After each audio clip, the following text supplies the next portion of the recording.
Hi, this is Paul Wright, assistant professor here at the University of Toledo, Department of Public Health and Preventive Medicine and the Department of Emergency Medicine.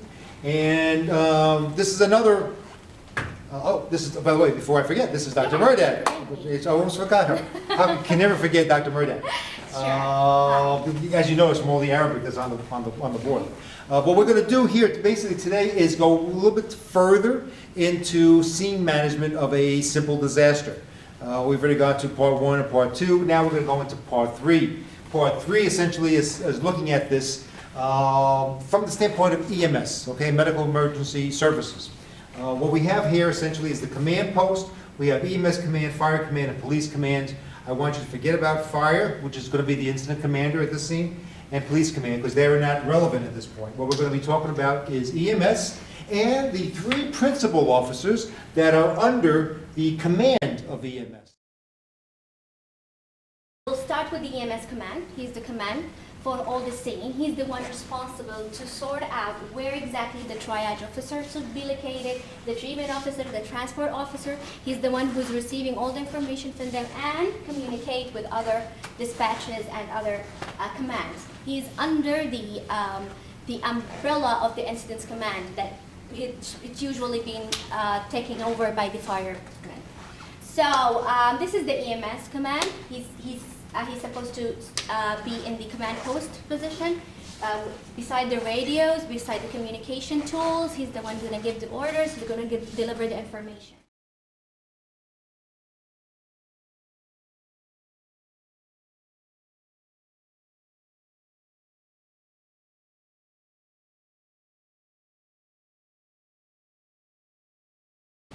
Then the triage officer. The triage officer, as we mentioned before, he's the one who's going to be surround the victims. He's the one going to sort the persons, the people, the victims, according to their severity, according to their needs. So there is so many triage system. Triage, right? Triage. The triage system. And there is there's a salt triage system, and there is another triage system, but all of them depends on color, because when we are in a case of disaster, we want things to run smooth and to be as a universal term.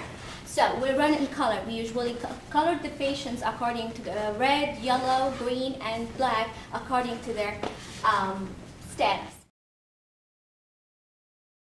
We have a treatment officer because basically this person is going to be responsible for the setup of the field hospital.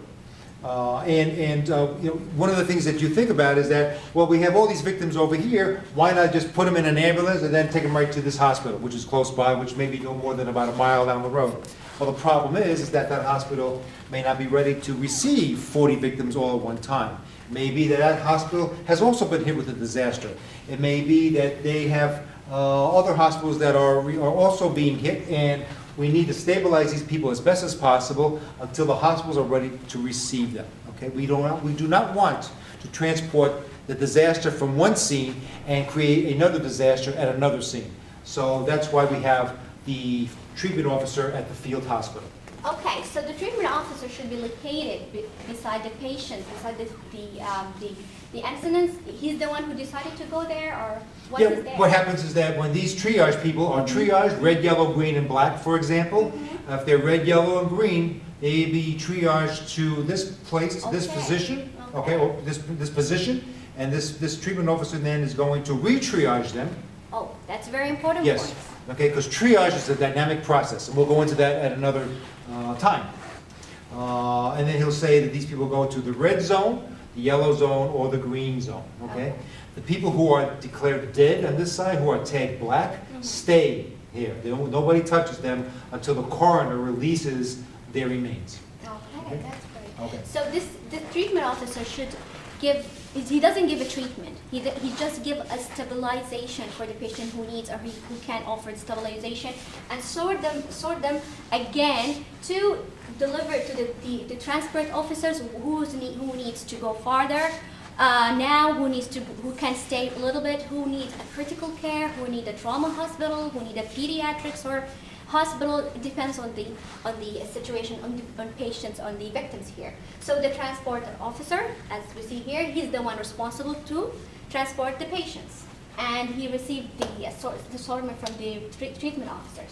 Is there anything else with the transport officer? No, the only thing I want to say about the treatment officer is that what you have here would be probably the most experienced medics you could possibly have, because they may be doing things like intubating the patients or putting chest tubes in or things of that sort. So they may wind up doing things there that they may not like to do, but they have to do because the hospitals are not ready to receive these victims. So in order to give them life-stabilizing measures, they probably would wind up doing that here. To do that here is not good because most of the equipment will be placed here for that. Intratracheal tubes, stylets, things like that. How far they can go with the treatment here? Just enough to stabilize. They're not there to cure the patient, they're there to stabilize the patient as best as possible. A lot of times you cannot stabilize the patient. You do the best you can, try to get a couple of IVs in, try to take care of the airway, so remember ABCs, and then as best as you can do. Then your treatment officer will talk to the transport officer and say, I have a red patient that needs to go to a trauma center now, and it's up to that transport officer to figure out what trauma hospital is best equipped for handling this patient. And this is a hard job, right. Actually. What ambulance is best, like an ALS ambulance or advanced life support ambulance, and what hospital is the best place to go. And you may wind up having 3, 4, 5 reds, and between the two, they may need to prioritize among all those 5, which one goes first, second, third. It's a very, very difficult job that has to be undertaken here by these 2 officers. So they need to have a great deal of education, training, and communication, and experience, and plus communications. Yes.